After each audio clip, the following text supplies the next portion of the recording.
Hi there!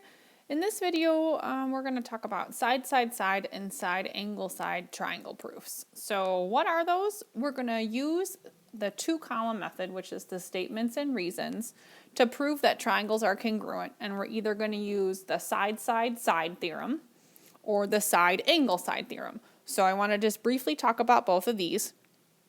So side, side, side, we call it SSS. And what we want to prove, or what we're looking for, is if we were to lay the triangles on top of each other, we want to match the corresponding sides. So you can see how if I lay them on top of each other, that side AB, and side PQ are corresponding. They match. You can't tell them apart if you lay them on top of each other. Side BC and side QR are corresponding, and side AC and side PR are corresponding. So what we're trying to show is that the corresponding sides are congruent. So you're going to use a bunch of different methods or information that they give you in the proof to conclude that the sides are congruent, that side AB would be congruent to side PQ, BC would be congruent to QR. And notice that I use a double tick mark there to show that these two sides, QR and BC, are congruent, but they're not congruent to the first pair of sides, AB and PQ. And then we also show that AC is congruent to PR. So that's what we're looking for when we're proving triangles congruent with side, side, side. Side, angle, side. Again, we still want to match up our corresponding sides. So DE is going to be corresponding to XY. EF is going to be corresponding to YZ, and DF is going to be corresponding to XZ. But because now we have an angle in the middle, they call it the included angle. You just want to think of the two sides that are congruent, that the angle that connects those sides are congruent. So a side, angle, side would look something like this. One pair of sides that's congruent, two pair of sides that are congruent, and then the angle in between, which they call the included angle. Okay, it could be that. You could have it be these two sides, which would make this angle. Okay, so it just depends on the two sides that you have and if it's the angle that's in between. Okay, that's side, angle, side. So I have a whole, literally all the reasons listed out here, what they mean, how you would use them in a proof. And if I go through all of them, it would probably take me 20 minutes. So I just wanted to kind of go over the basic steps of a proof. So the first thing that we're going to do when we do a proof is we're going to write down the given information. They're always going to give you a picture. They're always going to say given and tell you something that's true about the picture, and then they're going to want you to prove something. So you always start with the given information. Write it down. Then you want to extrapolate or extract information from the statements that they gave you. So like if they told you that, something is a midpoint, well, what does it mean to be in midpoint? You always want to ask yourself the phrase, what does this mean? Means what does that tell me? If it can tell me more things, if I can deduce or conclude something from that, then I'm extracting that information. Once I can't extract any more information, then I'm going to look at my picture and say, what information does my picture tell me? Okay, so you're going to look for things like vertical angles or alternate interior angles, or you're going to look for right angles. You're going to look for things that you can get from your picture. Then you're going to combine your steps together, and in a triangle proof, you have to write you have to show in your proof, if, for example, we're using side, side, side, the three corresponding sides that are congruent before you can say the triangles are congruent. So I'm just going to kind of shrink this down so that you can see, here's the first list of all the steps, or all the reasons, I'm sorry. So you can maybe take a screenshot of this so that you can see what these all mean and what your choices are. Okay, there's like 2.5 pages of these. Here's the next ones. Basically, the ones that we're probably going to use the most in these proofs are definition of midpoint, which means if something's a midpoint, the segment is cut in half and the two segments are congruent. We'll probably use a lot of the vertical angle theorem. You might use also a definition of a right angle and definition of perpendicular lines and right angle theorem. I would say 1, 2, 3, 4, 5. Probably the first 5 here you're going to use a lot, okay? And then we're only focusing right now on side, side, side, and side angle side, so you don't have to worry about the rest. But these are other ways, angle, side, angle, angle, angle, side, and HL are other ways to prove triangles are congruent, and we'll talk about CP, CTC another time. But here are literally all your choices. Okay, so let's do some examples. So this first one says, here's my picture.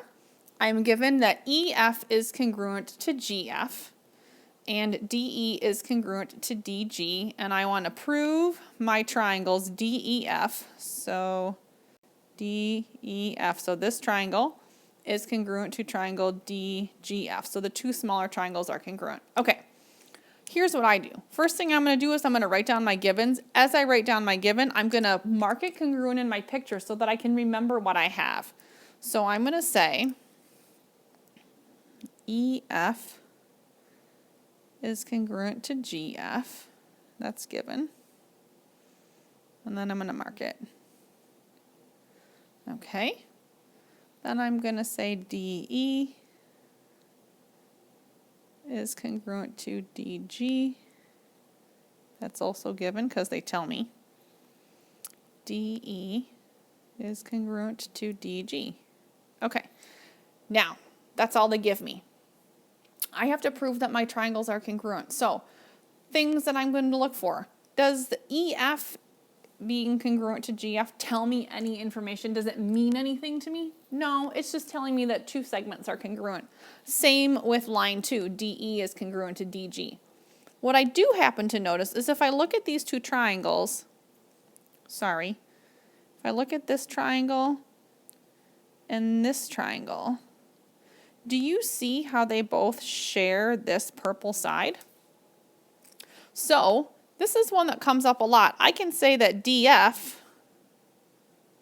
is congruent to itself.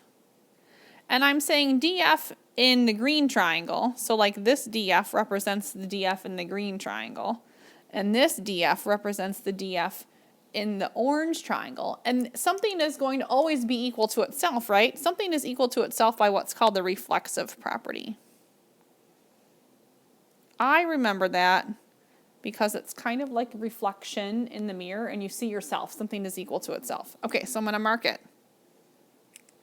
Okay, so now if I look in my picture, I have 3 corresponding sides marked congruent, and I have 1, 2, 3 marked congruent in my proof, so then I can say, all right, my triangles are congruent. Triangle DEF is congruent to triangle DGF. And how did I know they were congruent? Well, because I proved that all 3 pairs of corresponding sides are congruent, so this would be by side, side, side. Okay, let's do one more. Okay, so we are given that BC is congruent to EC and AC is congruent to DC. So I'm going to write those down and I'm going to prove my triangles are congruent. I want A, B, C. So this top triangle proved to be congruent to DEC, this bottom triangle. All right, so I'm going to write down the information they gave me. They told me that BC is congruent to EC, given. Mark it in my picture. BC is congruent to EC. Okay. And then they tell me that AC is congruent to DC, and that's also given. Mark it in my picture. Okay. Now, I can't extrapolate or extract any information from there, so I go back to my picture. Another common one you're going to find in the picture, okay, my 2 triangles, they don't share a side, but I do notice that I have this angle relationship. Angles that are across from each other in an intersection or are called vertical angles. And we know that all vertical angles are congruent by the vertical angle theorem. If you come all the way up here, we're talking about this guy right here, the vertical angle theorem or the vertical angle property that states angles that are opposite each other in an intersection or in an X are going to be congruent. So I can come down here and I'm going to write that. Now you have to name your angles properly. So I have angle, we'll do the top one first, BCA is congruent to angle ECD. And you could call it DCE. You just want to make sure you name your angle properly. And I'm going to write the vertical angle theorem. Okay, now I'm going to mark it in my picture. Zoom this in so I mark it properly. So I have this angle is congruent to this angle. Now, I have two sides and I have an angle. And is my angle in between my two sides? Does it connect my two sides together? It sure does. And I just have to make sure that I have marked in my proof that I have three congruent statements. I have 1, 2, 3. So I can say that my triangles are congruent. Triangle ABC is congruent to triangle DEC by side, angle, side. Okay, so let me know if you have any questions. If you have any questions about these types of proofs, if you have any questions about all of these reasons up here, I know there's a lot of them, but it gives you everything that you need to choose from all your choices for reasons when you're doing a proof. Okay, good luck and let me know if you have any other questions. Bye.